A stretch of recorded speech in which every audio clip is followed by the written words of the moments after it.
right, and a hearty shout out for all of you in the Rabyd Nation here today.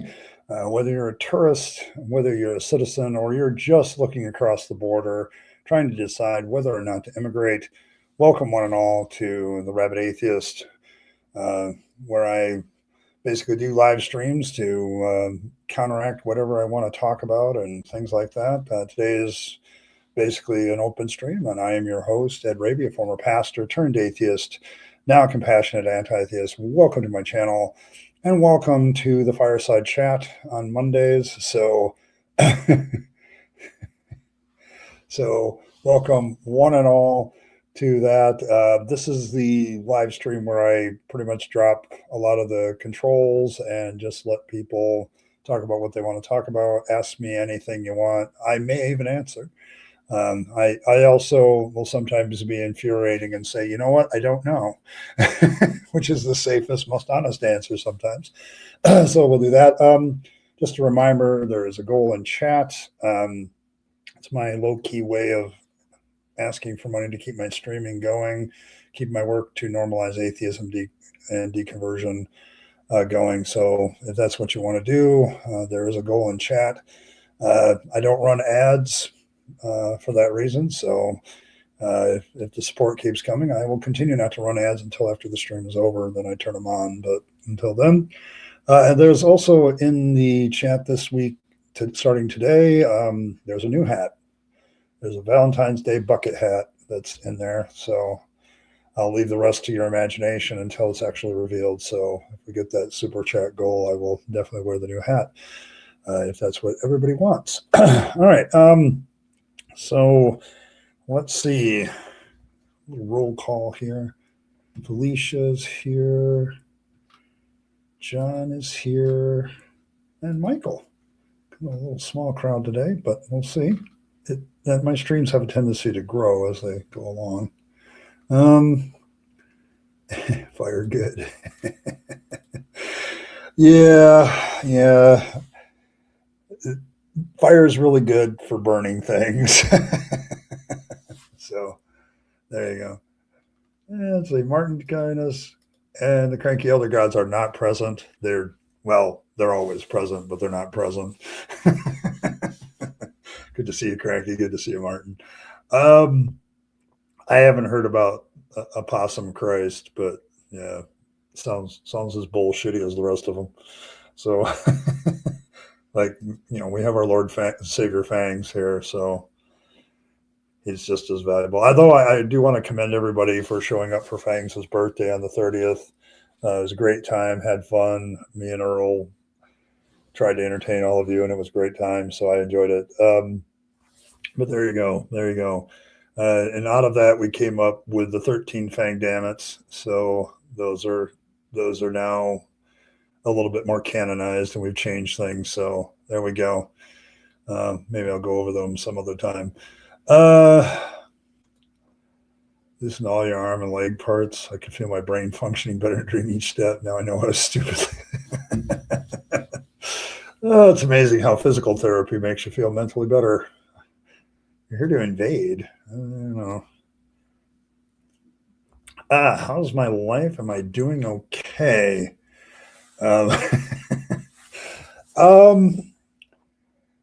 Man, I've got my video coming up called, what I learned about deconstruction and reconstruction in 2025, because that's kind of my life.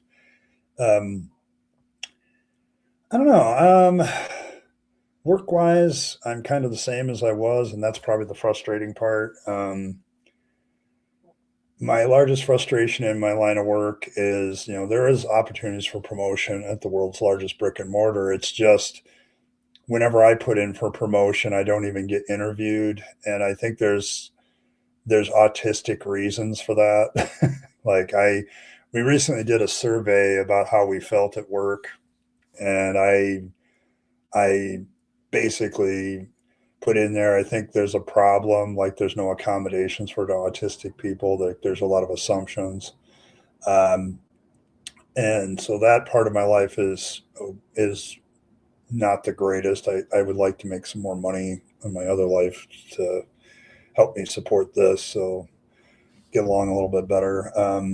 all those years in the ministry, Felicia, and part of the problem is I was never paid enough to like think about retirement.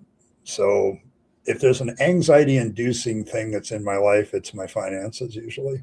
So, and streaming has helped with that. This channel's helped with that. That's why I'm going to start diving into it a little bit more, because I don't think at work I'm going to get any promotions. Um, so I have to find some other way to make life work for me on a financial end. Family wise, doing okay. You know, got 9 grandchildren now, and at the start of last year I had 7. So, um, so the 2 new ones are cute and cuddly and all that stuff. I spent Friday cuddling up to my new granddaughter, Frances. So she's a beauty. And she fell asleep on Papa for an hour, and that was good times. My family usually doesn't make a big deal out of my lack of faith anymore, that sort of thing. So family wise, I'm doing okay. Personally, you know, I was thinking about this the other day, and I've, on a more emotional note, I guess I miss being married, but I don't miss who I was married to, if that makes any sense. I miss the concept of being married. So, and I'm doing okay. I'm doing okay as far as that is concerned. Like, I'm okay being single and I'm okay being alone. I miss the other parts of it. And so that's kind of where I'm at with that. Therapy wise, I'm coming to grips with who I am a lot better. My bi-weekly meetings with my therapist have been really helpful for the last umpteen years, and I don't suspect I'll stop them. We set some goals, and I still haven't achieved some of them. So as long as that's the case, so there you go. But yes, that's kind of where I'm at. I'm sure there's a lot of other things. You know, I'm doing okay. I would say I'm doing okay. I'm not where I want to be though. Um, I'm just not where I want to be. So yeah, 13 fang damage. Yes, we don't have 10. We have 13. I think stop all English communication, including fun. Now I think different. Okay, there you go. Hey, you know, I get it. You're like Dutch. A quarter of my ancestry, John, is Dutch. Like, you know, my grandmother's name was Maidendorf. So, and her parents actually were the ones that got on the boat and came across. Um, so I get it. My grandma used to have some of these expressions, and I'm like, "What the hell did you just say?" And it was Dutch, and she was trying to conceal her actual feelings for people. Yeah, I know. I'm worried about that, but like my whole thing with my employer is like every April they have Autistic Awareness Month. They also have um, what else do they have? They also have like these sensory hours that are diminished, like from 8 to 10 in the morning, where a lot of things are shut off, so people with sensory hypersensitivity don't feel as uncomfortable. And actually, a lot of employees say they like that because it's not so chaotic. So yeah, I know. I don't think that, like, but with my career as a ministry, it wasn't even a thought.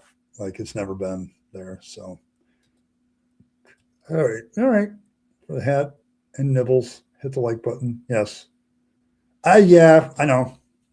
Ed's has been working on books, but you know, it's like a lot of things I do. I stay with stuff, and so there. My grandchildren are the most wonderful people in the world, um, and nobody can tell me otherwise because I'm their grandfather. In fact, that's speaking of writing a book. I guess that's one thing I did do. I did start my book on my own personal journey out of faith again, and I retitled it "Papa, Why Don't You Go to Church Anymore?" And I'm writing it in the vein of explaining to my grandchildren why I don't follow Jesus. Okay, so that's kind of where I'm going. So go ahead. You're welcome. Hey, Earl. Are you okay, Earl? I heard you guys got buried in snow. I heard you North Carolinians are having the Michigan experience. So there you go. Just want to make sure. So, uh, yes, I have thought about that because when you're autistic, like the problem with autistic job accommodations, I think, is that they're still behind on them and they still really haven't done as much as I thought they had. Yeah, we're doing the children's book, the adult children's book, me and Earl are. So may take longer than we originally planned, but there we go. Yeah, that's the thing. Cranky points out the Adams point. You have to be medically diagnosed with autism, and it's a legal requirement. So I would have to like go and get a full diagnosis, which I haven't done. So okay, I'm glad you're okay. I'm glad you're still breathing. Let's see. So, what was life inside the ministry for you? I got a with Jesus for the summer at Catholic school was weird, uncomfortable, very strange, stiff. The truth is, the ministry is a lot of what I would call moments of excitement with a lot of downtime, where you have to. There's a lot of preparation that goes into every service, of course, but um, it really depends on the minister. Like if you're a really social person, a lot of ministers are out bebopping around visiting their congregants. I never did that. Um, way too uncomfortable. Um, Probably my day to day was I was one of more bookish, scholarly type pastors, so I was always reading. Gave me good opportunities to read. Spent a lot of time alone. uh, Being in the ministry is actually kind of lone, and you pick up the uncomfortable reality of it is like people treat you differently when there's the moniker pastor in front of your name. Like there's only so far people will go in being your friend in such circumstances. It's kind of like a lot of leadership positions where you just don't have the connections. So so there's that. But I don't know. I found it comfortable in a lot of senses because I was allowed to read my books. And then when the internet came along, like that's how long I was a pastor. Um, when the internet came along, you could spend some time perusing. But it was funny because like all my churches like went through this stage of how do we keep certain things off of our internet access, and so they were always doing stuff. So there's that. I it was weird at times. Yeah. Do neurotypicals all of a sudden give a damn about autism? Probably not. No. I think the autism thing is I become more I become more aware of what companies actually do for autistic people. Like I think like my company, like the outside customer base, they do a lot of things for autistic people. Like they help them feel more comfortable. They do all kinds of stuff like that. It's the employees. Like I haven't ever heard a communique come from on high about how we're going to change how we treat autistic people that are employees. I have never heard that. So it's like, and I think it's because they hide behind what Cranky talked about, which is if you don't have a diagnosis, like an official diagnosis, they don't have to do any accommodations for you. The problem with getting an official diagnosis is it's very difficult. Like it's, do I want to go through the 4 or 5, 6 months of waiting, and then do I want to chunk out the thousands of dollars to get it done? Probably not. That said, all the testing I've done, all my talks with my therapist kind of indicate, yeah, this works.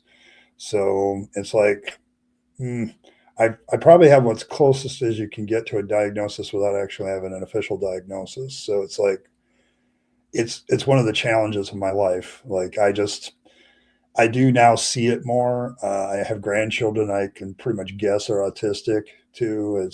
It's why I know it's a genetic thing. Like it's like people don't want to accept that. So so there's that. But there you go.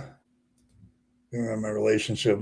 atheism project lately. Been getting lots of strong looks when I tell people waterfalls don't exist. Okay, there we go. Has anyone seen theists trying to redefine deconstruction as some atheist propaganda technique? Yes. Um, I have seen some apologists make reference to this, that deconstruction is an active thing where atheists are trying to, how can I say it? Like, atheism has that as part of their agenda to make people godless, and so deconstruction and talking about it is kind of a way of doing that, like making it. I don't know if there's an overt somebody saying that that's what we're doing, but I've definitely heard it hinted at in several apologists. So they have looked at deconstruction as a tactic. Like, I remember, what was it? One channel said the typical deconstruction story, and a few people reacted to it. It was a Christian channel. Like, they're kind of doing counter propaganda. Like, this is what this is really about. See, so there you go. But yeah.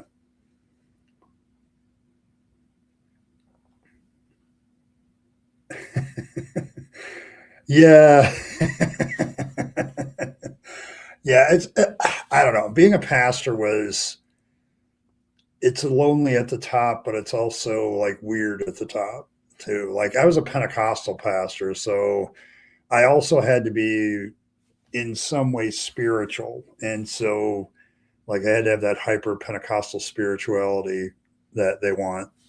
And so, like, I even had a church when I was moving on to a different church. One of the churches I interviewed, they asked me what signs and wonders followed my ministry. Like, and so that's part of the ministry in a Pentecostal church. It's a little bit weird because they want to know, do you speak in tongues frequently? Do you pray for the sick and are they healed? Like, they want the whole bag. And I've actually had that interview, but a lot of it was just quiet shit. So, hey, man, there we go. Hey, Coyote, how you doing? Um, yeah, sure. There you go. It's strange to me how atheism is treated as their next great moral panic now that there's anti-trans stuff is petering out to the general population. Yeah, I think so. Like, atheism is always the default go-to of theism as a scapegoat, because if the anti-trans or the anti-LGBTQ stuff doesn't work, or the population at large is kind of more accepting, or just the discussion has died down, they'll always switch back to atheism. Like, we can't have godlessness in our country, kind of thing.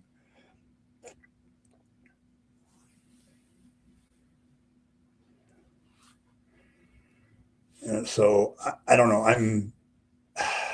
What can I say about this? I think atheism is always that default. If they don't have anything else to attack, they'll attack us. So it's always going to be there. Like, it's if the discussion dies down in any other area, they'll just default to atheism because it seems to never die. So I know. Uh, yeah, I heard that your furnace broke. Um, yeah, probably due to lack of use. But yeah, I'm glad you're okay. Yeah, the if I would have suggested anything, like, one of the emergency measures that we do here in Michigan when people's furnace goes out is you go to your stove, you turn it on and find some fans to blow whatever heat that generates through the house. So it's an emergency measure, but it's an expensive one. So yeah, evals are prohibitively expensive. I also ran into somebody who did an ADHD diagnosis. If you didn't have a diagnosis when you were a kid, yes, that's the other problem. Josh is like, and welcome, but the other thing with diagnoses is they tend to focus on kids, which I get it. Early diagnosis is the thing, but I've been living with something all my life, and I would now like to get a handle on it so at the end of my life I have a better life. You know what I'm saying? I'm like, that's kind of what I want. And it would really be nice to get an official autism diagnosis with an actual breakdown of what my issues exactly are, that would be nice. But it's prohibitive. Like, you're paying for the kids, okay, which is fine. I get it. They're kids. So, I get that, but it's frustrating because I know I'm not going to get accommodations without an official diagnosis, but at the same time, the accommodations are kind of shit anyway. So, so yeah, speaking in tongues. Okay. Yeah. Okay, Mark. Where I live, they don't even test adults for ADHD and ADD. Yes. Philbert, oh my gosh. It's the problem of adult anything. Because we do tend, what about the children? It's always what about the children? I'm like, what about just people? Like, I would love to have like a breakdown of that stuff for me and for other people, but it's just like it's prohibitive. So I wonder if evangelical believers superimpose their beliefs on atheists, making them evangelical for believing God does not exist. Yes, they do. It's projection. I told them that too. We've had theists on this channel several times where I told them they're projecting. Like, we atheists do not behave like religious people. We just don't. Okay, we don't. There may be some that have some of that tendency, but I don't think we behave religiously because there's no religious framework to atheism. Once you reject the idea of a God or you just don't believe in it, your framework becomes completely different because you don't have this authoritative thing telling you what to do. And that's the problem that I think a lot of religious people have, is they accept authoritative ethics and I don't. Like, the authoritative ethics disappear when you're an atheist. It's like your ethics has to be something else. So, oh, you did that for a little bit? Okay, good. I just wanted to make sure you were okay, not frozen. Earl, I just want to make sure you're okay, Earl. All right. Atheism has always been a great moral panic because ultimately atheists reject superstition and metaphysical bullshit. Yes. And when you live in almost every society has, you have to be religious to be moral. And what a lot of people are waking up to is you don't have to be religious to be a moral person. Like, morality isn't based on religion at all. So actually, I think what religion mostly does is steals the morality of human beings and tries to inject its own for power reasons. And the good parts they do. So yeah, losing power for a day sucks. Atheism is a perfect scapegoat because there's no justified reason to believe in a God. So unless they want to admit it, the fight or flight response is to attack as it's cognitive dissonance. Yeah, I mean, it's always cognitive dissonance, confirmation bias. Like, you got to watch that stuff for yourself too, even as an atheist. But it's, when you're dealing with religious people, they just have to. And I think we piss them off more than other people that believe. Like, I've seen Christians and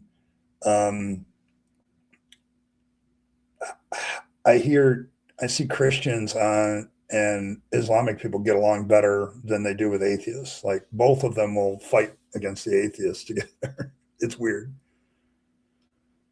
Yeah, facing that same thing. Hey, Native. Welcome. Good to see you. Yeah.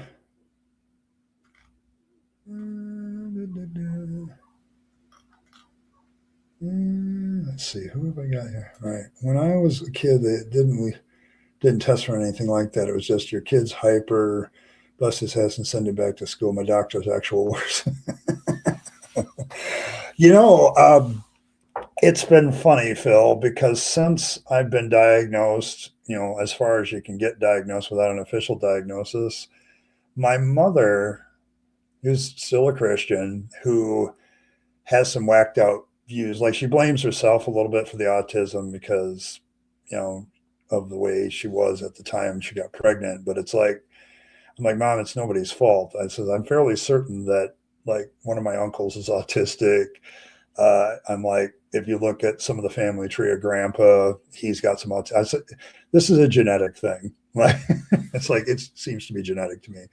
So um, I don't know. I now look back at my childhood, and there's a lot of things and ways I was treated very badly, and it was probably just because they didn't understand that I was autistic. Like people, the biggest problem is people assume what you're thinking and feeling, and they flip and don't actually know. And without asking you, they're never going to know. That's the biggest thing I try to tell people. If you want to know what I'm feeling, you have to like fucking ask, because I'm not going to show you. So, and I think that's kind of like with hyperactive people. I wasn't hyperactive, but I was very antisocial. And I was always, my teachers were always telling me that I needed to work on that. And it's like, I don't want to. I just don't want to. So there you go. Yeah, space career is good for one person. I know. I'm sorry you don't feel good. Yeah, just try to stay as warm as you can, Earl. It's the biggest thing in winter is staying warm, because if you don't, you don't feel well. You just don't, and especially with you folks down in the south, you're not used to that. So I worry about my southern friends when they hit snowstorms. So. And it doesn't help that atheism, especially in the post-new atheism world, is a negative position. It makes us easy to attack because, yeah, there are a few atheists that have made our life a little bit harder. Like they haven't been good, because I'm very tolerant of theist people because I was a theist for a long time. I think you know Fred, who, when he's around, he's probably working today, but when Fred's around, he's a notable exception to this. Like a lot of people who have always been atheists have a hard time empathizing with people that are theists. Like they just don't see it, and it causes a friction by its nature, and so it's not helpful. So yes, it's easier to straw man us in some ways. Who believe in God or God's own personal reasons use personal experience as a reason. That used to be me. They have no evidence, but I respect it. Just keep away from a government. Yeah, me too. I get people with their personal experience because it kept my faith going for so long. Christian buddy isn't weird evangelical Christian is far more obvious with presuppositional positions. Islam by doctrine is presuppositional. They're practically the same religion. Yeah, it's not an oddity, but it's to me it's weird how two religions that have some very diametrically opposed ideas will get along quicker than, like, if I attack Christianity, the Islamic person isn't rah-rahing me. He's not like, yeah, you atheists really take on those Christians really well. And vice versa. If I go after Islam, the Christians aren't rah-rahing me either. Like, because I'm usually attacking the nature of religion itself when I do that. And they don't like that because it also hits them. So Spies that autistic adults aren't treated like they don't exist. Do people not realize that autistic people become autistic adults? Health insurance becoming autistic diagnosis. I agree with you there. I'm paying. I now have health insurance. I haven't had health insurance for 3 years, and I finally got some through my company this year. And I'm amazed at how little it covers. It's like welcome to America, but it has been helpful with it's been very helpful with my teeth. Cut my expenses on that amazingly. This last time I went to the dentist, but it's like I look in for it's got mental health coverage, but I have to it's part of all my other coverage. So it's like it has to hit a certain level before they start to kick in and pay everything. And I'm like, Mel, I could go get the autistic test, but I'd have to pay the whole amount in order, in order to get halfway there. So yeah, it's just not a thing. So I don't know. Yeah, it gets both their goats. So I just don't like it. Atheism just is an easy straw man as a negative position. Whether some deity exists or not is not a concern to most atheists. Yeah, it's true. Yeah, just run the tentacles together to keep warm. There you go. It's easier said than done, Cranky. You got a lot of tentacles, and human beings don't have that many. So, uh, I don't like their all or nothing. If I believe in the spiritual forces, it does not mean I am a Christian. Yes. Or a theist. Yes. Like I had that argument once, Jacqueline, with a guy who's like, you can't be spiritual and be an atheist. I don't like, I don't know. There are some variants of Buddhism. Like if you ask if they believe in a personal God, they would tell you no, but they still have this spiritual view of the world and how it works. There's some roots of paganism that I've found that don't really have a God, but there's like the force or whatever that's impersonal. So I don't know. So I don't know. It's one of those things. I wonder how natural atheists can be convinced of a deity. To be fair, though, I'm really scared of smoking again. That's more likely. Yeah, Michael, I wouldn't worry about that too much. You know, this is why we don't get along. Like, you just come on my show and name call. I mean, so I don't know. I just, this is the kind of thing. Like, I'm going to highlight your comment because, quite frankly, they've already timed you out, okay? Because this kind of name calling isn't allowed on my channel, but I'm going to highlight it. Like, how is this helpful? I want to ask you a question. If you're any kind of faith and you're trying to get people to believe in your faith, how is this helpful? Like my bachelor's degree in ministry from Trinity Bible College is screaming here, like, what are you doing? Okay, you're not helping. You're just not helping. So I'm welcome to have conversations with theists, but when this is your opening, it's not going to go well. So well, I won't defend the false beliefs. You have to rub Cranky's tentacles. Oh, okay, I get it. Yeah, I'm not sure what your point is. Like you're basically saying, yeah,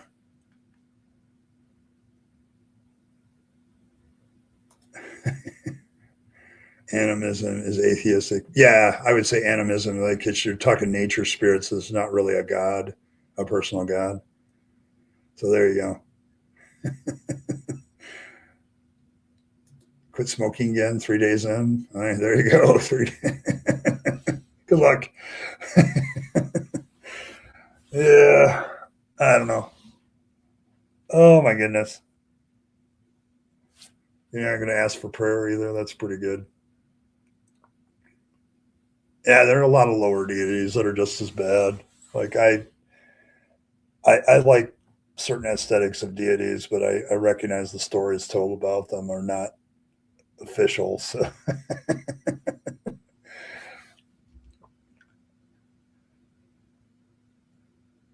thoughts and prayers are traditional. Thoughts and prayers. Okay, there we go.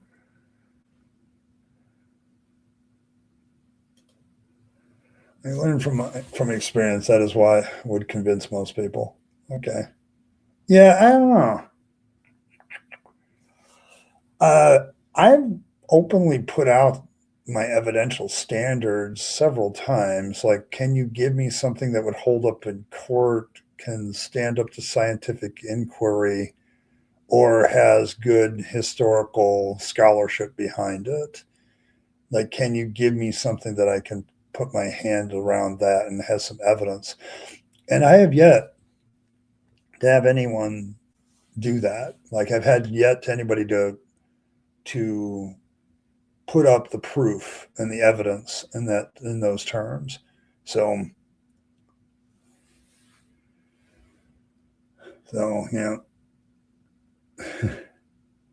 toilet and paper.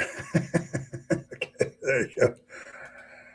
I have to say, my friend, you are correct. I've been deconstructing now for quite some time. I've hit my decade of being not a Christian, 9 years of being not an atheist.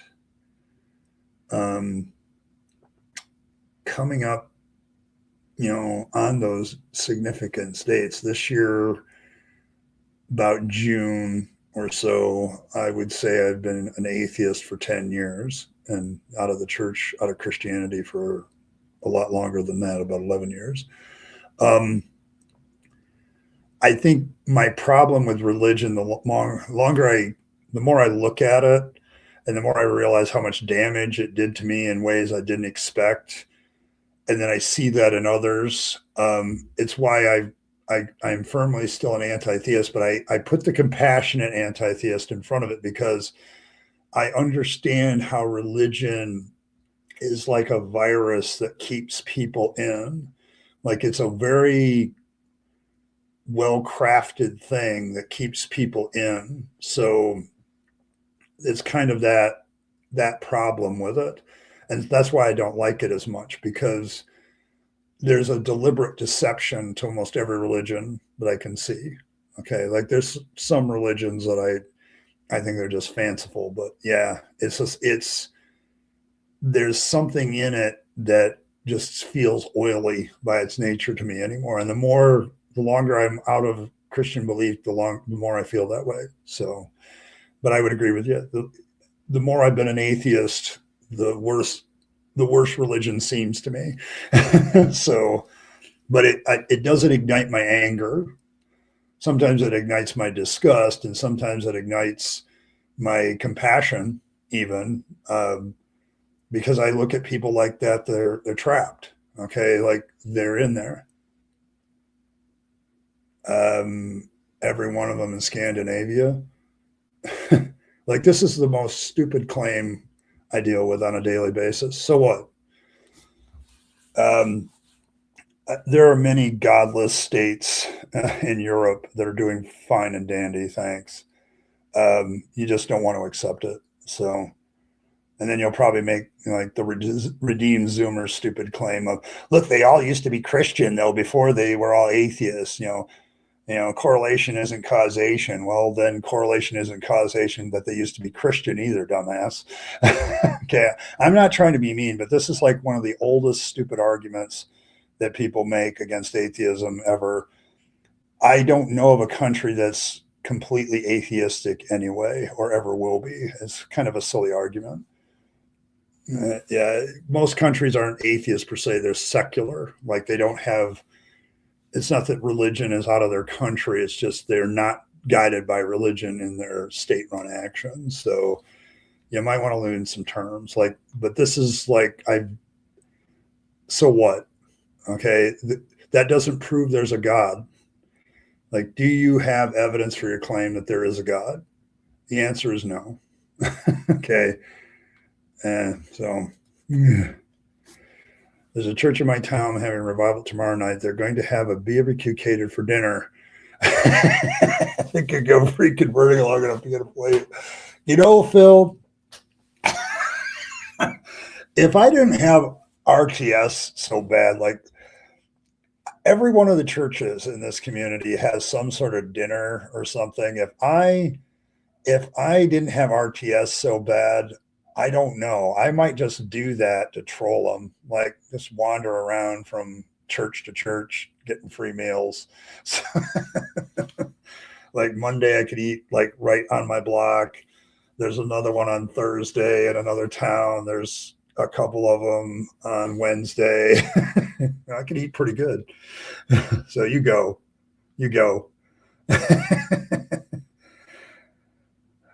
Oh my gosh.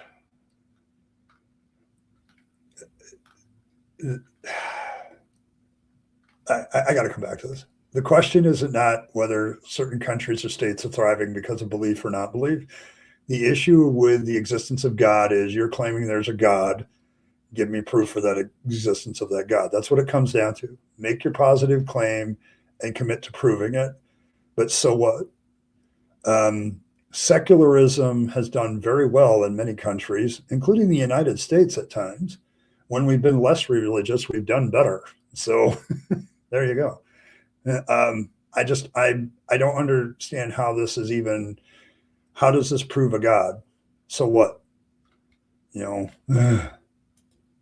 it's almost any Nordic country. So there you go. I mean, if Rimmer was here, he'd say mine.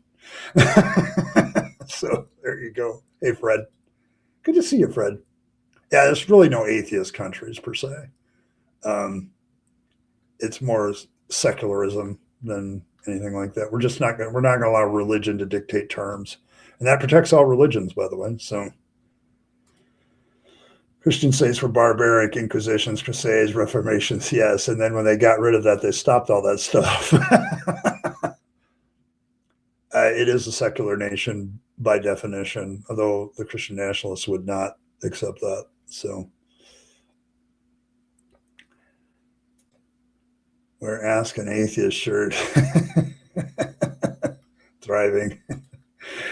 Oh, yes, that's a better question. Name me one theocracy that's thriving, because I can tell you there's a few theocracies still left, and they're not doing well.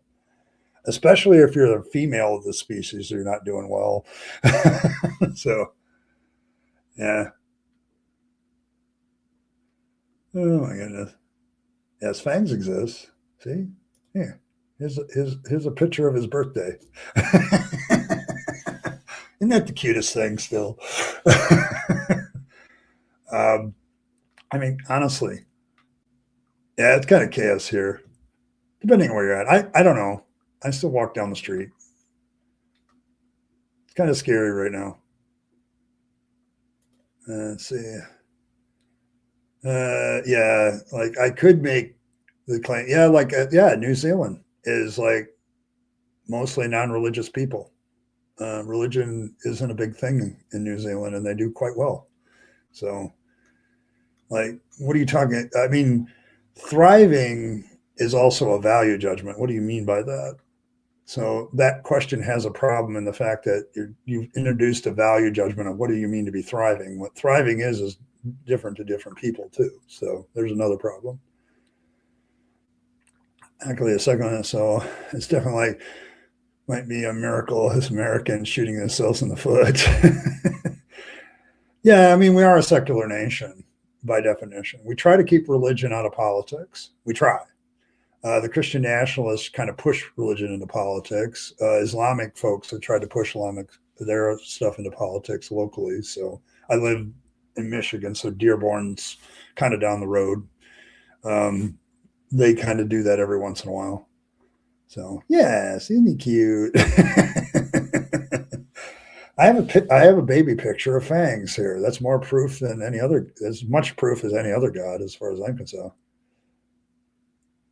So there you go. Concept of time is based on Jesus. It's kind of hard to claim persecution. Yeah, isn't that adorable? If only we knew. I think that's why it's scary. You hit the main point. That's my problem. Like they're trying to create a theocracy, and that's my problem with it. So it's like, no, they're fighting against what the country is. So I even as a Christian, I didn't want a theocracy. I just think it's a bad idea. Religion should stay in its own lane, and the state should stay in its own lane for both sides' mutual benefit. But yeah, there is an irony there. Yeah, you are so adorable. You want one? Oh my gosh. I was thinking about something last night, the whole intelligent design. There are so many things wrong with us if we are designed from something as simple as why do we get constipated to why we have an appendix? That the only shitty thing I can think of is the Bible explicitly given a fable is childbirth. Now, why is that? They could have, they could have done some other things. Like, I get what you're saying about the design thing. Like, there are so many things wrong with the human body from a design perspective. Like, I'm sorry, it makes more sense that it evolved. So there you go. But I get your point, Blossom. Let's see. Oddly enough, there's religion and politics in the U.S. than, say, here in Germany, where the main churches in the state are historically more intertwined. Yeah, because, I mean, yeah, it's that Holy Roman Empire thing. Have you guys ever gotten over that? Just saying, just asking. I've been listening to a lot of history videos at work, like different histories of different places in the world, trying to catch up my history knowledge. And I think a couple nights ago I listened to one about the Holy Roman Empire, and I'm thinking to myself, I wonder if they've ever gotten over that. So you're not worshiping Trump's footprints? Okay, there you go. They're trying though. Political pushback against the rise of the nuns. Their grasp at unlearned power and authority. Well, I think it's also people have learned that they don't have to have a religion to be moral.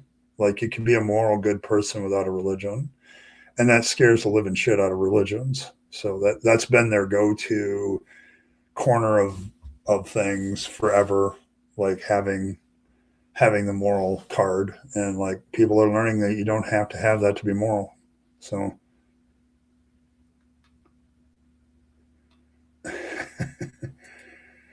would be to get some fangs plushies made. It's a thought. We could do the cute fangs. Or we exit a toxic waste pipeline through an entertainment complex. Yeah, it's bad design. Totally get some fangs plushies for all four of my grandkids. There you go, Earl. We just got to get the plushies made. Make a mint selling fangs plushies. This is just super cute, by the way, anyway. So, evolution could have been designed. I suppose. I know there's a lot of theistic scientists who are also evolutionists, so that's exactly what they say. Like God used evolution to do this.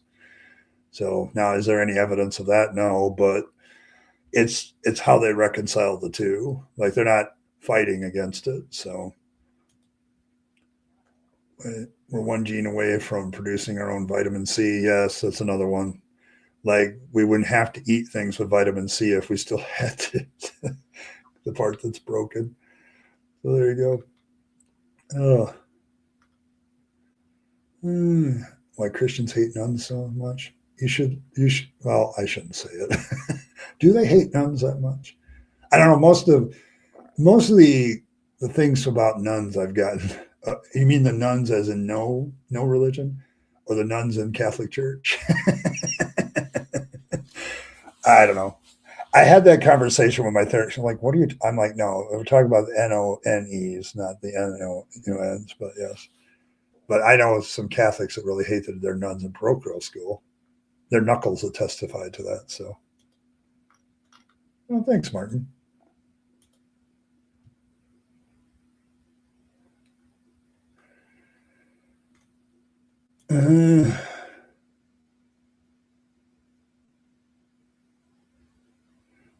Comfort and find God. Well, let me know. I'll let you know something. I was a pastor for 20 years, a Christian for 40. Thought I had found God. I'm going to tell you something that you probably need to hear right now.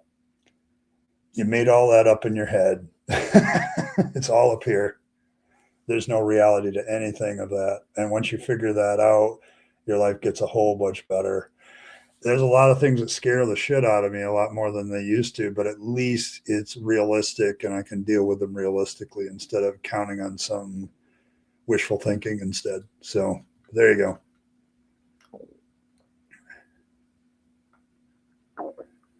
Reformation, church property being confiscated, and also, okay, there we go.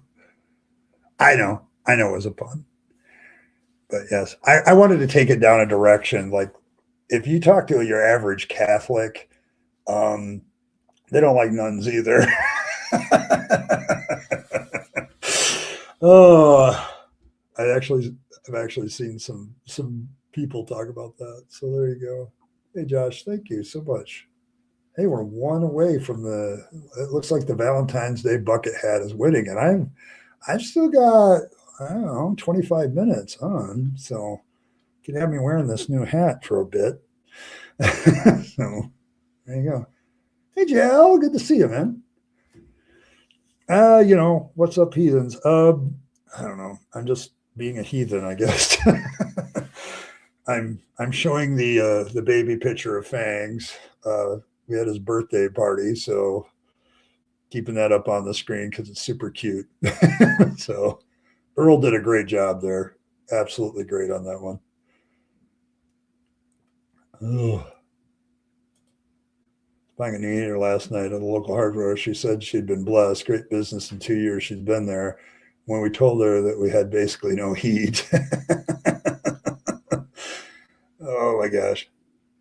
She looked at us and it always made me wonder, like, if she thinks she's been blessed, does that imply, in her view, I did something to be in this position? Oh, that's a very good topic. Like there's an old school belief of, if bad things happen to you, that means God is punishing you. And if good things happen to you, like, that's as old as the Old Testament. So doesn't surprise me that people still kind of act that way. So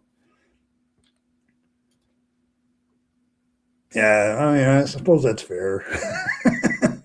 Cause us to do gin and tonic. So ask her to pick up her brain so she won't get pissed off and kick us out. Okay. Yeah, I know. It's the whole bless thing. Things are going well for me, so God is blessing me. If things are going poorly for you, that's because God isn't blessing you and Satan's getting after you. And it's just the thinking there is just so vacant. So yeah, the NONEs are less of a kink. The NUNs are definitely a kink. So there you go. To a Catholic school for 12 years. Oh, I can attest my knuckles hated nuns. Okay, there you go. See, I'm telling you, like, the NUNs are either like hated or a fetish. So, and usually it's about getting back at the nuns, the fetish part. So, yeah, it's power and suppression. Yeah, why would you hate them anyway? It's kind of weird. Talking snakes,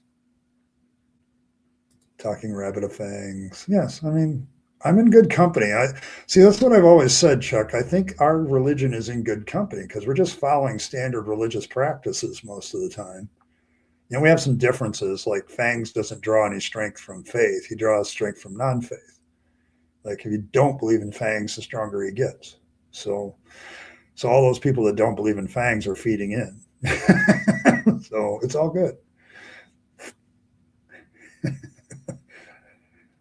Yeah, like that whole God is blessing me, getting the favor of God. I remember Joel Osteen many years ago when he was first starting out. I remember listening to a sermon of him where that's all he said the entire sermon. You need the favor of God. God's favor is what you need. He literally said the same idea over and over using different sentences, literally for 20 minutes. And people loved it. What an awesome sermon. What a great sermon. And I'm like, the guy didn't say anything. Can't the nuns be both? Yeah, you can do both. You can do it.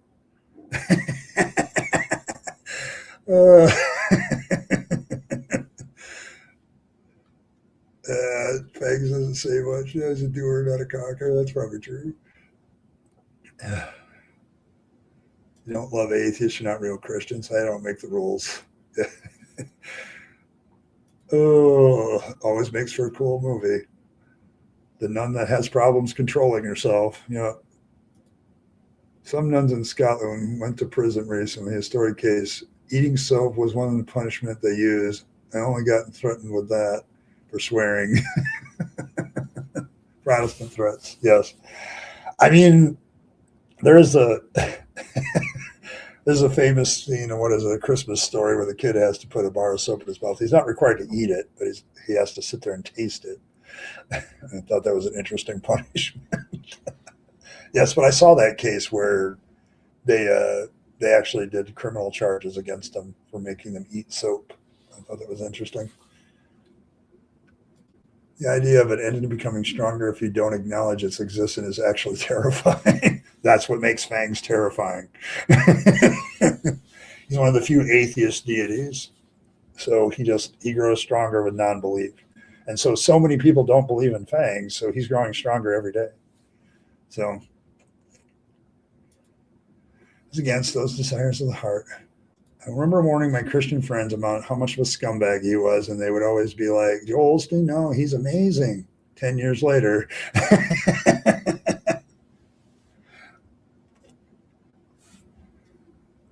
Why shouldn't I be able to do anything? I can do anything. You can do anything. Well, within your physiological limits, but I choose not to. The best answer that I've ever heard is like, wouldn't you murder as many people? Wouldn't you sexually assault as many people as you want to? And my answer to that is I already do, which is 0 on both counts, because my morality says that I wouldn't want that to happen to me, so I don't want to do it to others. But I really have no desire to do it either. I'm sorry, this is where religion cheapens human morality below what it actually is. Human beings actually are fairly decent to each other, most of us. It's the people in power and people in religious positions that you have to watch. I can feel hurt or happy. Those are genuine human emotions. Where do you get that? That has got to be one of the most nonsensical. My morality is my own. Okay. You assume that morality has to come from a dictate, and it doesn't have to. Humans are moral to each other because it's beneficial to all involved. Morality is human morality. And religions like to dress it up in garb, but we absolutely do. So I don't do those things because I don't want to do them, because they're harmful to others. They're measurably harmful to others. And why would I want to harm others? I don't want people to harm me. I want to thrive and prosper together. So moral systems develop simply because we're a social species. You don't need God to tell you what's moral. Most of us have a fairly innate. Some people are born without it. It's usually some genetic abnormality or brain abnormality, but the vast majority of us treat each other well because we want to be treated well. Okay, like I I haven't. I don't do those things because I don't want to. Couldn't you kill all the people you want? I'm like, yes, I can kill all the people I want, and that number is 0. Okay, I don't want to kill people, and I don't need God telling me tell me that's wrong. Like, my morality is better than most theists, because if God comes up to you and it's God and he tells you to go genocide a whole group of people, it is morally right to genocide all people. In my case, I'm saying no, there's no good rational reason to genocide a slave, any of that. I use my rationality, I use my human empathy, I use my own understanding of what's best for human beings. There's a whole moral code that I can develop that has nothing to do with a God. Okay, the idea that you have to have a God to be moral is just bullshit. Okay, as far as being happy and hurt and all that, sure. That sometimes is the basis of our morality. We want to maximize human thriving. We want to maximize survival. So yes. So there you go.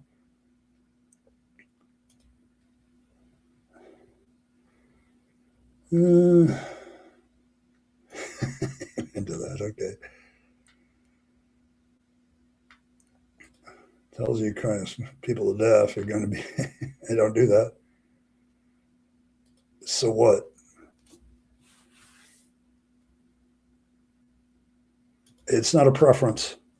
Sorry, that's just not true. I'm sorry, it's not a preference. That's a very bad use of the word preference, but no, it's not preference. Like, there's objective things where you can objectively measure that people are harmed. Okay, like if somebody dies, they've been objectively harmed. You've taken away everything they were, are, and will be. That's a harm to them. Okay, I don't need a God to tell me that. That's just a rational assessment. Say, but it's not preferences. Sorry. This whole moral argument, what people have realized, my friend, is that you can be a moral person and you don't need God telling you what moral is. Like, that's just not valid to me. Like, the one thing I learned in Christianity is that if God ordered me to do something that I felt was immoral, it was actually moral for me to do what God told me to do. So, but it's not subjective. So what if it's subjective? It actually makes it superior, because it's all really subjective. Like your belief in God is still subjective in the morality because it's still subject to what the God wants. So you're still in a subjective morality. There's no such thing as overall objective morality. You can get objective rules from subjectivity, but you can't sit there and say that any morality is somehow not subjective. You're either subjected to a God that gives the commands, you're subjected to some moral code that's supposedly divinely inspired, but it's still subjective. It's not a preference. So it's a very bad thing to put in more the idea of preference. Okay. It's not there. Dude, I was religious for 40 years, so yes. But I did a comparative religion study on my own, and I also did one inside of one of my churches where we sat down and looked at other religions. So there you go. So what are you going to do? But no. Yeah, I mean, like according to the Bible, well, I mean, if we look at the Bible, Cranky, let's see. Seth, Cain and Seth would have had to marry their sisters. You would have had, let's see, Abraham and Sarah are actually half brother and half sisters. So there's that. So, yeah, I mean, obviously the Bible's been subjective about morality because it's changed it over time. So what was done during the patriarchs is not what's done in the law. So can make some sense. Good to see Evan. But yeah, like you can come up with thou shalt not kill because subjectively none of us want to be killed. Like, it's like you can do that. Yeah, this has been my statement ever since I left Christianity. Like I still cannot find an objective moral system because Christians will say, oh, my moral system is objective. I'm like, isn't it subjected to what God wants? Yes. Okay, well, then it's still subjective. And God has changed his mind. The Bible openly says it so several times. How about empirical evidence? Evidence I can take to court that isn't hearsay. Historical, actual well done historical documentation that doesn't involve like a lot of wishful thinking, like following actual scholarship. God showing up. I would take that one. I'll forego the blessing that Jesus says just to have actually see God, see Jesus. That would work. So, but here's the thing, Adam. If your God exists, he knows what would convince me. So why doesn't he do it? Okay. I mean, yeah, who tells what is moral? Like, yeah, that's also another valid objection. Love the idea of having a ridiculous inbred John Wayne and 10 years. That's probably true. Yeah, I mean, this is another one where God's morality seems to be in question. Like the murderer is Cain. Abel's the innocent victim.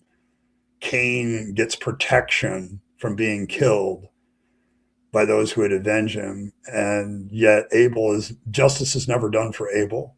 So there you go. He used to be born without conscience. That's what they think. You need one from God. Yes.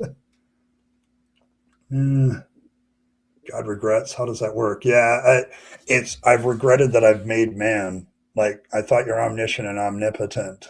It seems like this was an avoidable circumstance.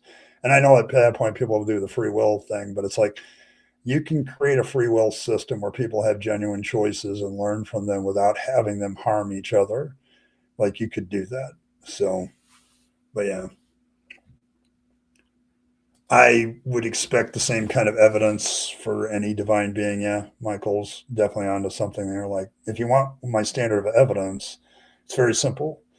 Give me something that is scientifically based, where you have a classification of falsifiability, you get it peer reviewed, things like that, where other people look at it, where it's not just about faith, because faith is about the most useless thing ever, because you can have faith in anything.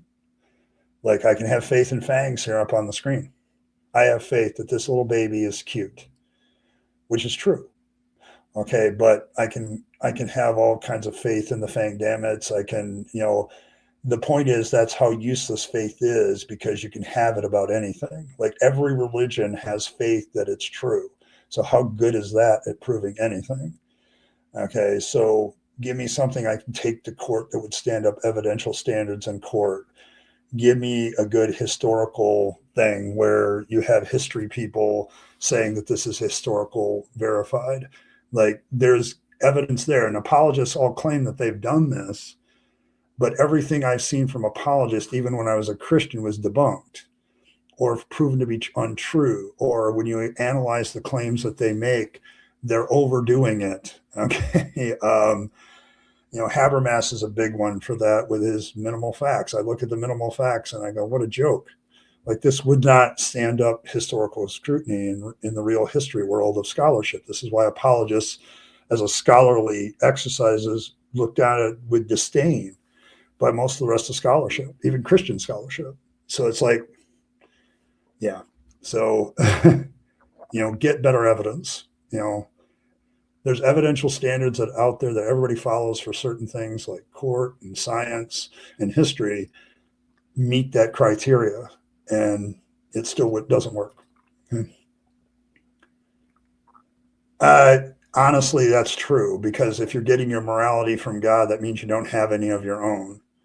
And that means you're just accepting what God says. Well, God has been known to tell people to murder people after telling them not to murder people. So, yeah.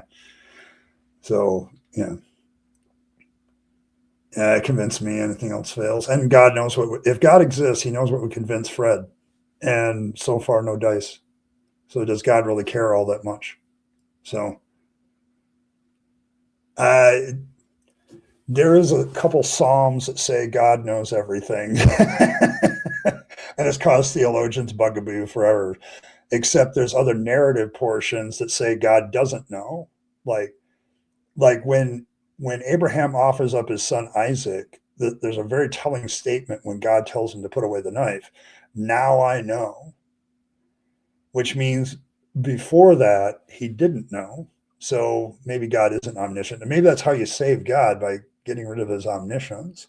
He's got all this power, but he doesn't always know what to do with it, which would make more sense. So, yeah, there's a lot of precept bullshit here tonight. It's like, get away from the precept. Sorry, this isn't if you're going to be on this channel, then accept the burden of proof. You're the one claiming that God exists. Give me the proof for God existing. So, and show me how it can't be seen any other way. Says that Paul was not accepted at some of the churches and would call a liar. In Revelation, Jesus commanded Ephesus for not accepting so-called apostles, pressing lies. Coincidence? Possibly. Philbert, I thought about that, but I never made the full connection. So I'll have Rocky starts again. Omniscient and all that other stuff. Yeah, I agree. Like my argument when I was an open theist, Jacqueline, was that the Bible doesn't really claim that God claims he's omniscient.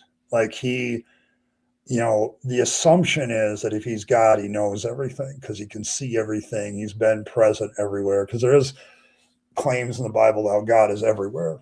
Okay, there's also claims that God has all the power. Those two things, omnis, are back. The omniscient one is a little bit more questionable. That's why the last end of my faith, what kept my theology alive, was open theism. And it was the idea that God knows things in the way that they're knowable. And that's why you can say stuff like with Abraham, now I know, because of, he didn't know whether Abraham was going to make the right decision or not. He left that to Abraham. So, yeah. God and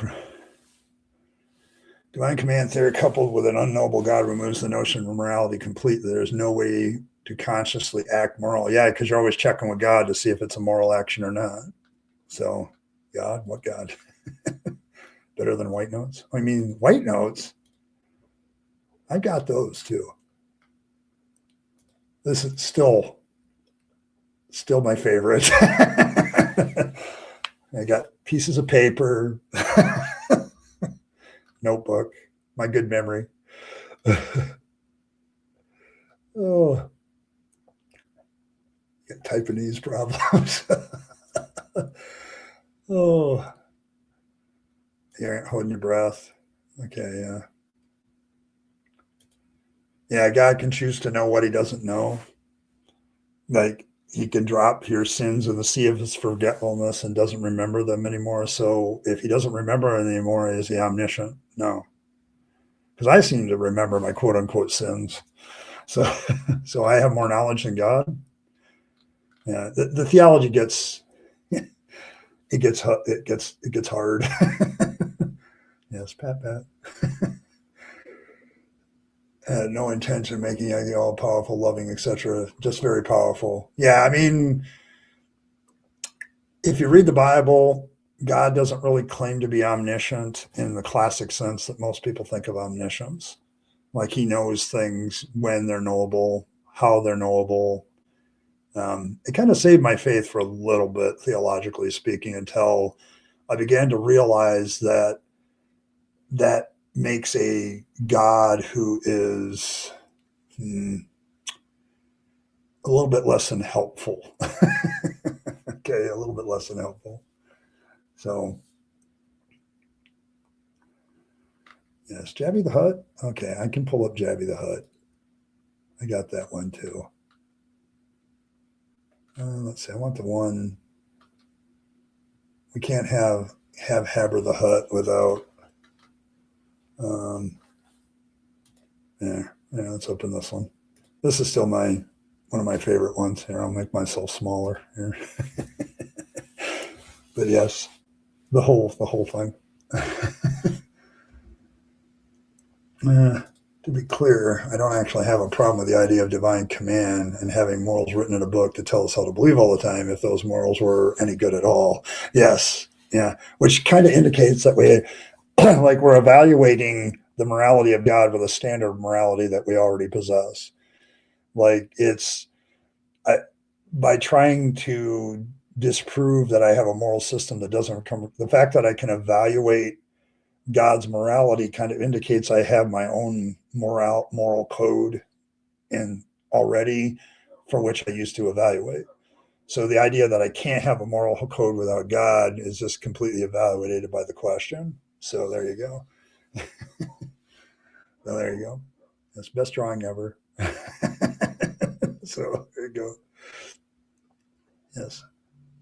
Oh, but yes, I don't I'm just not a fan of people who come to me and say that morality has to come from an authority because that authority is just slippery as shit. Like like if the authority itself has moral problems, then I've obviously proven that there's a morality outside of that I can judge with. So yeah, Earl does good work, and I have to applaud her. This one is now become my favorite. I mean, I put some of my favorites up. Like this is up there. This one is still up there, even though this one was done on the fly, according to Earl. But it was so timely that it's still one of my favorites. So yes, Earl does good work. Yeah, we have experiences with our other human beings. We decide what's best. Morality is constantly evolving. Um, it's because now Christians work on apologizing for the morality of the Bible for like genocide and slavery. Like there are some people that do that. Well, that indicates that human morality has marched past the Bible and gotten better than the Bible's morality. And it's a subjective, evolving thing, and that's okay.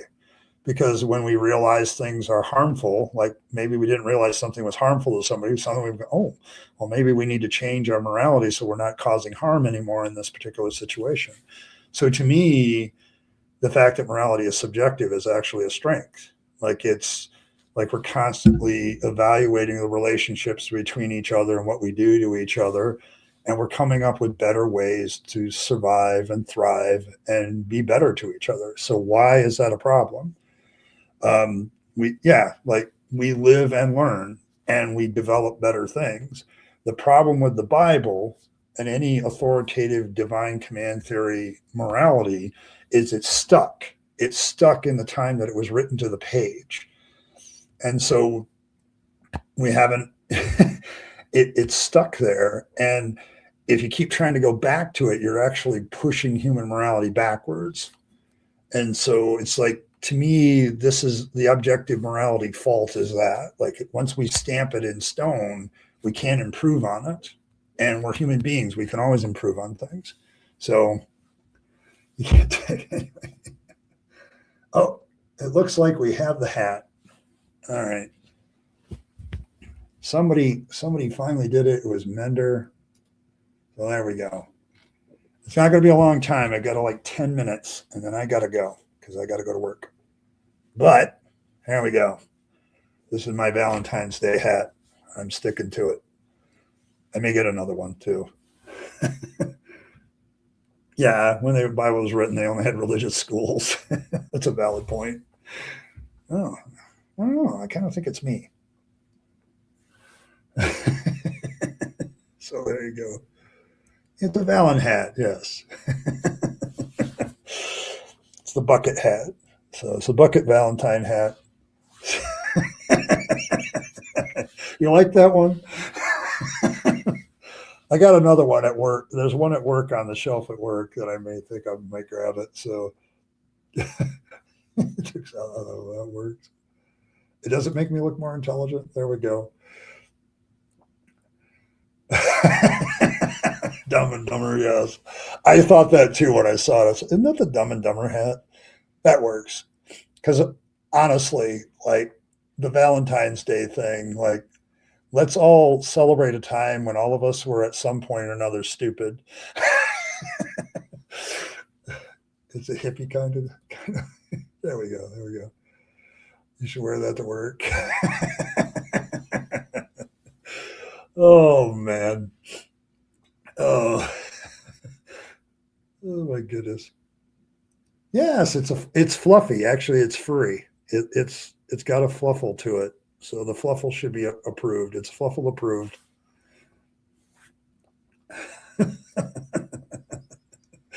But there you go. But thanks everybody. I appreciate it. But yes. Oh my goodness. Yeah, it's been like I saw this hat. I said I got to get it. So it is. I haven't worn it yet, so I'm going to tell you if it's going to be warm, because if my head starts to sweat in about 5 minutes, it's warm. So.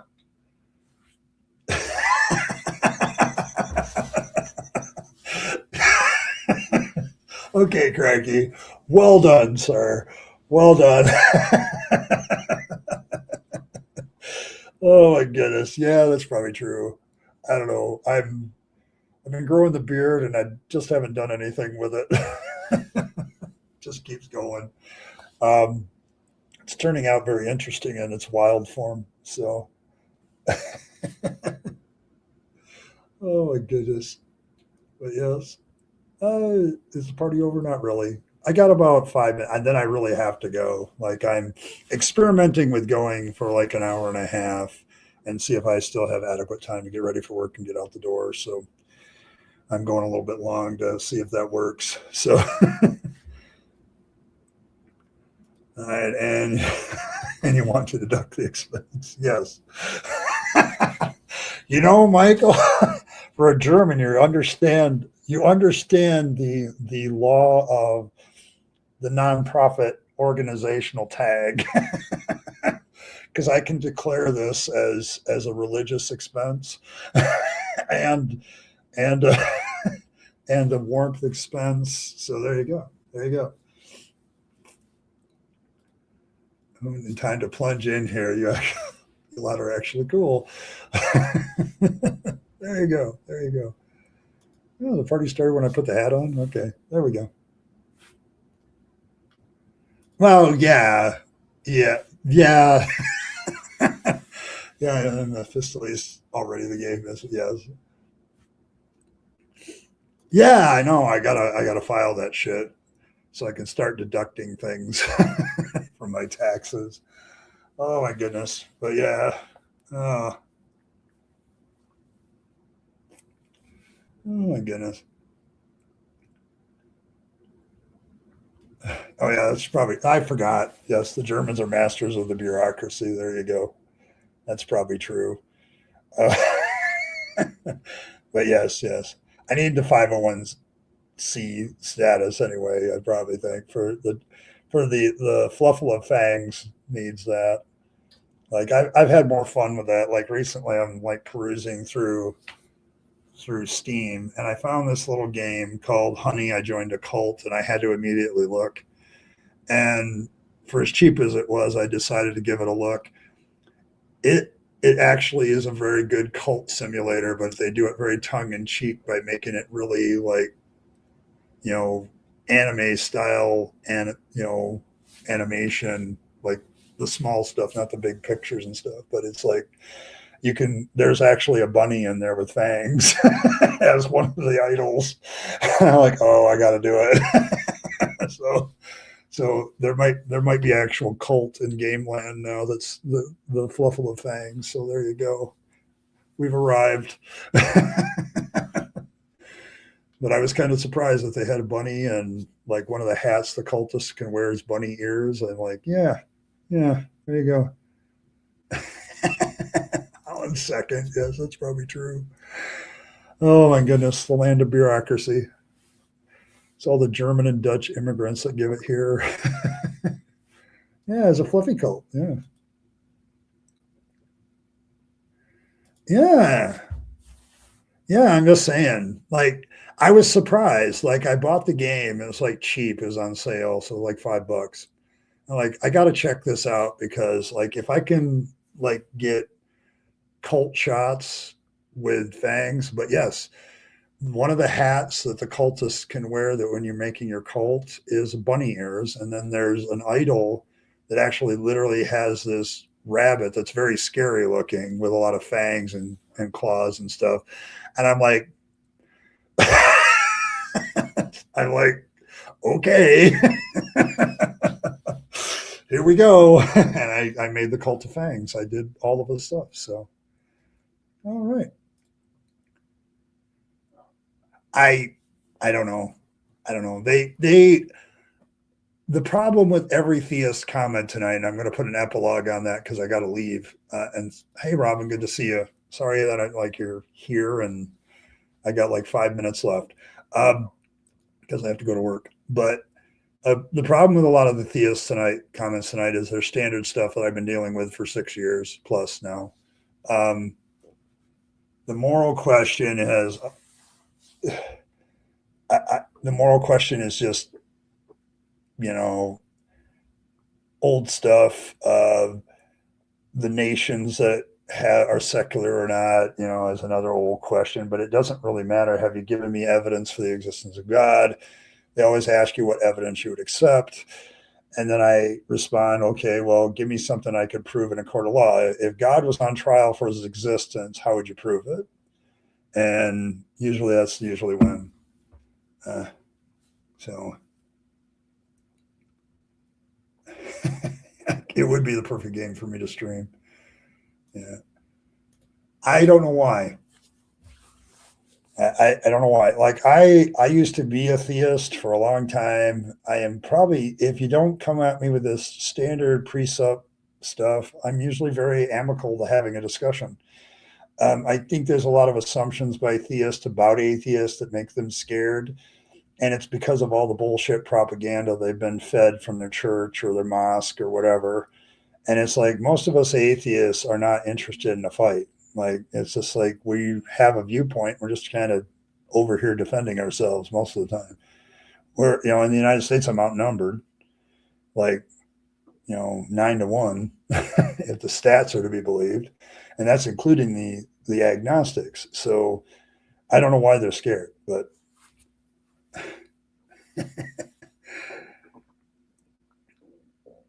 yeah, I think that's why they do get combative. It's the same stuff. And you probably saw me lose my patience just a little bit here tonight because it's stuff I've dealt with before. And that's kind of been my problem with it. So, but that's kind of the epilogue on that. The rest of the discussion, pretty good. enjoyed it. But I do have to run. I have to get ready for work and head off and make sure the shelves are properly done so you don't know where things are in the morning. So I have to do that. That's my evil deed for the evening. So I'm off to do that. Thanks, everybody, for stopping by. I appreciate all of you. May Fangs nibble on all of your hearts. Maybe the baby Fangs look at you with his wide eyes and make you feel all fuzzy inside. Okay. May his sharp, pointy teeth purify all your vegetables from religious corruption. And make sure you leave a circumcised carrot on top of your stash. It won't necessarily stop Fangs from doing any pilfering of your stash, but it might. So it's worth a try. Nom nom and all that. And as always, folks, live your best life. You only get one go around and then it's over. So you need to make sure you take all your time, your money, and opportunities and give them to yourself, the people you love and care for, and to make this a better world. You'll be happier if you do. And don't waste them on the trappings of religion and all that stuff and faith, because that's a dead end. I speak from experience. And as always, folks, thank you for stopping by, and I'll see you all next time. And I will catch you all on Wednesday. We'll be doing an edition of Red Letters, Red Flags. We'll be looking at the teachings of Jesus on Wednesday. And in particular, we're going to be looking at the woman at the well in John chapter 4. So if you want to read ahead on that, you can do that. So see you all then. Appreciate all of you. And thanks for stopping by, and I'll catch you all next time. And thanks to everybody who donated tonight. Appreciate all of you and got me to wear the silly hat. So there you go. Thank you very much. See you all next time. See you then.